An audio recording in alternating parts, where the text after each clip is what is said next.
Hey YouTube, welcome to part 2 of the Chopsaw table build. We're about halfway through the process and there's a link in the video description to part 1 if you'd like to see that. I hope you enjoy part 2. Let's get on with it. As you can see, I've got the two halves of the Chopsaw table together now. I've clamped them together. I've also clamped the legs in place and I've got two stands under there to help hold it nice and stable until I get it welded. Now everything's been levelled up. The legs on the near end of the table are in the exact position they need to be. The ones at the far end I'm going to have to move them because I haven't measured them. I just put them in roughly about 2 metres away from the other set of legs. When I've got the near set of legs welded on, the table pieces welded together, then I'll turn it upside down, measure them properly and put those last two legs on. Should be fairly simple from here on in. I expect just going to be a bit of welding and everything should go smoothly. I mean, what could possibly go wrong at this point? I'm being extra cautious here, as well as leveling everything up, measuring it all. I've got a piece of angle iron that I'm using to slide along the table to make sure that all of the supports are all on the same level, there's nothing to catch on. And it's looking pretty good. If I can weld it without pulling anything out of alignment, it's going to turn out really nice. Confidence is high at this point. I've got all this clamped together now. Two parts that I built. I put the legs on. These legs up here are in the right position.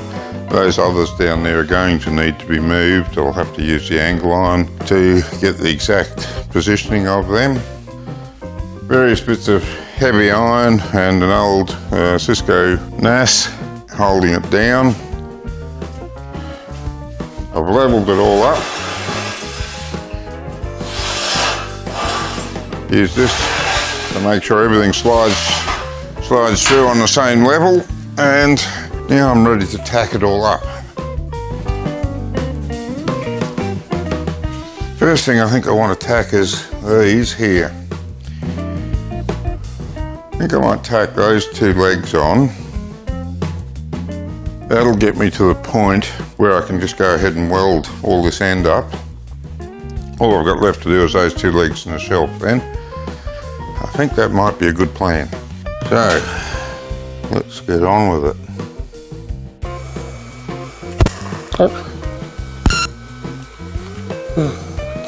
I got in that first bit of the line.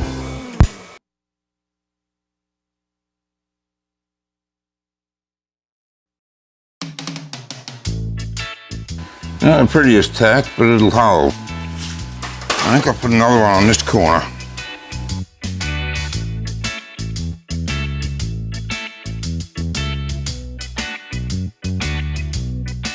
Not a very pretty tack, but again, might get lucky enough for him to hold. And I do anything with these legs here. Yeah, I got to get a tack on there if I'm lucky.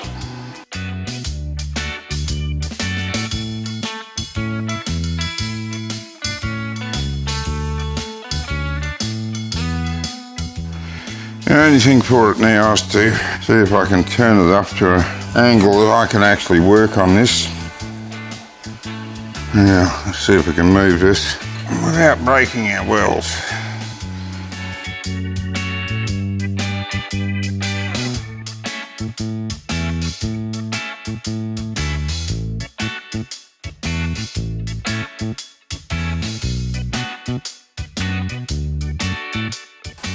Just about where I thought the job was going to get complicated. Trying to get all this welded in. Doesn't help that I got it all clamped up and forgot to prepare the surface of one side. One answer would be to unclamp it all and prepare it properly. The other answer is just to try to make the best of it. Guess which one I'm going for.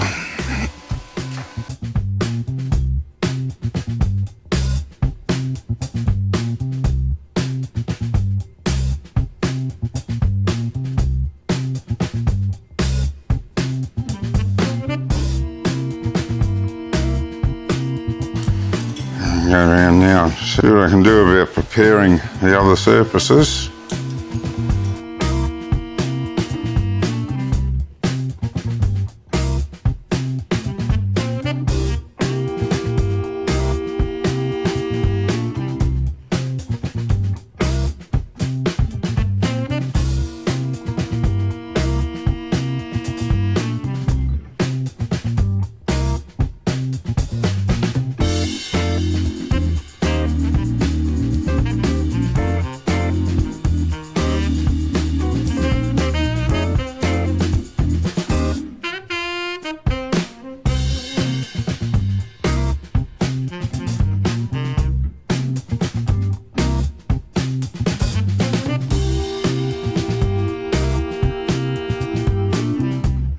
I've set this up ready to weld the legs on the other end. I've used the angle that I cut for the shelf to make sure I get the exact distance in between. I've laid it there, a long way below where it's going to be welded, but all I want's the distance, so that'll be fine.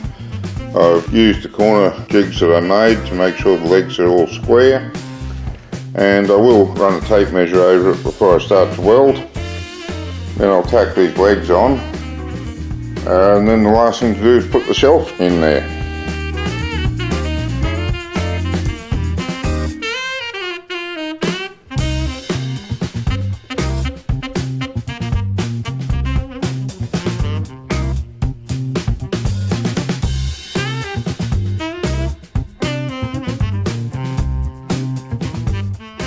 The castors I chose to use are smaller than that's called for in the plan, mainly because they're also cheaper.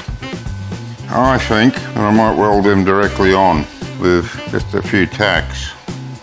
1, 2, 3 and one there. Might get this one on the corner without any welding rod. If I can do that, I can just hold him in place, because he's going to be bloody awkward to figure out how to get him to stay there if I can't just hold him and weld him.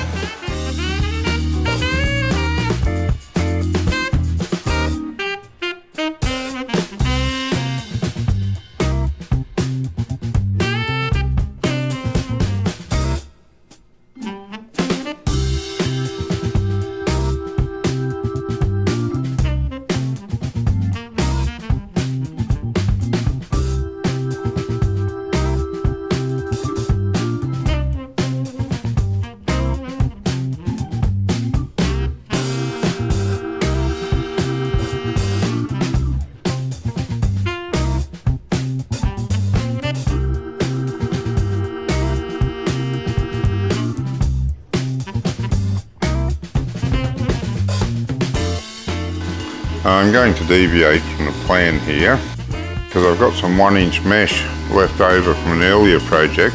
So I'm adding this cross member, you can see there, sort of a little bit edge on, but I'm adding another flat cross member right in the centre of the angle iron bracing, and I'm going to use the angle iron as a support for a shelf for that leftover 1-inch mesh.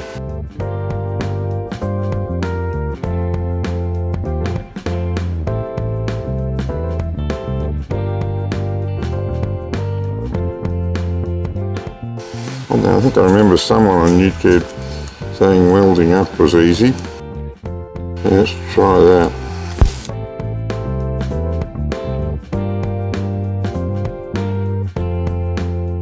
Well, I went far wrong.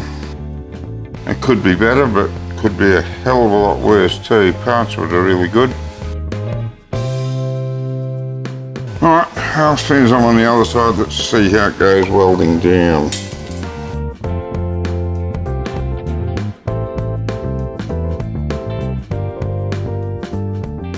Welding up is definitely easier. Alright, turn him over and see if anything about him gives me the horrors. I triple measured it, so I'm pretty confident she's going to stand on its feet alright.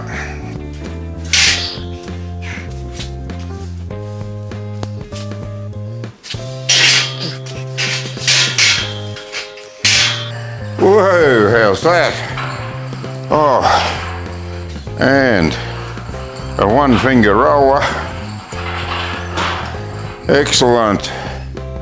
Just continuing the deviation from the plans, I'm going to cut this spare mesh up and use that as a shelf on the angle iron that I've got reinforcing.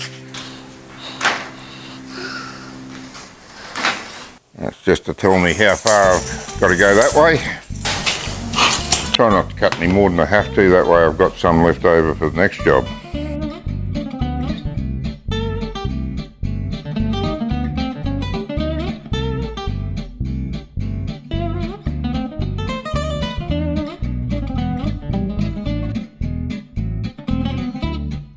Okay, just make sure he fits now before we go any further. He should be fine.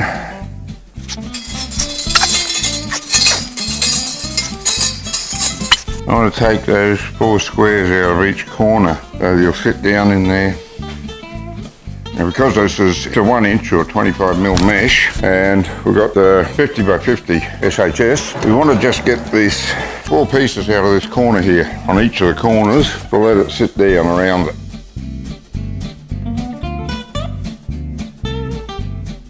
One, 2, 3, 4 wires cut gives me 50 by 50, or for the Americans 2 by 2 recess to let that set down against the SHS. And this is another bit that's not in the plans. And the reason it's not in the plans is I don't really know what size we need to pack the chop saw up so that it's level with the edge of the table. So what I've done is I'm sitting the chop saw just on the bare metal, and I've got some scraps of timber. This one's a piece of ply, it's 1/2 inch ply. Just measure it and make sure. Pretty old, so I expect it'll be 1/2 inch. Yep, about the thickness of a line on the tape under the 1/2 inch. In any event, that sits in there perfectly and is beautifully flush with that. So I'm going to cut a board to fit in underneath the chop saw, and that will raise it up to the exact height we require. Now that I've sorted out what thickness of ply I need, I'll go ahead and cut one.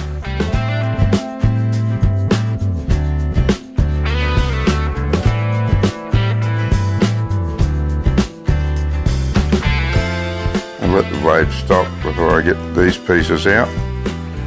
I know a fella, just a couple of months ago, was pulling some pieces of chips of wood out like this from around his saw blade, and he lost the end of his finger.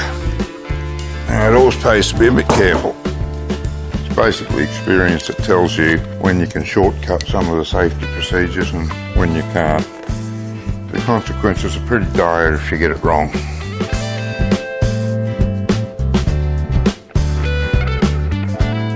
If you guys are cutting this, get your jigsaw out and do it. Don't lift the safety guard on your circular saw so you can see what you're doing. Do as I say, don't do as I do. Actually, it wasn't a great risk there, but nevertheless, better to be safe than sorry. I'm just going to try and show you what I've done here. You can see the board that I've cut for the chop saw to sit on. Now, I've taken a piece out of each corner, all the same, because when we put it in, we slide that in under there. I know this camera's a bit shaky because I'm trying to do this all without a stand, and then that just gives us enough clearance to sit down there. Then we can slide the board back a little bit, sort of halfway between, so it's got a little bit of support on both ends and sits really stable in there. Now with our board in place there, we'll just sit the chop saw on and just make sure it's all good. And this will do. The square, oh, how is that? That is beautiful. Just touches.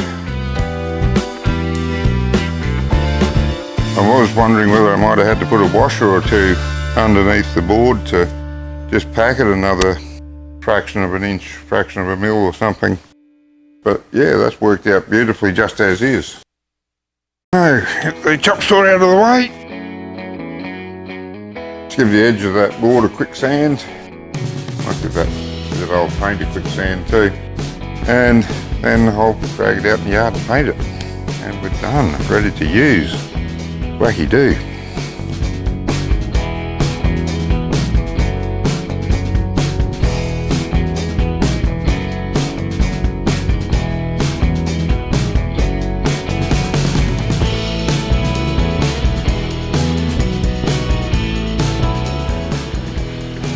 Oh, there it is.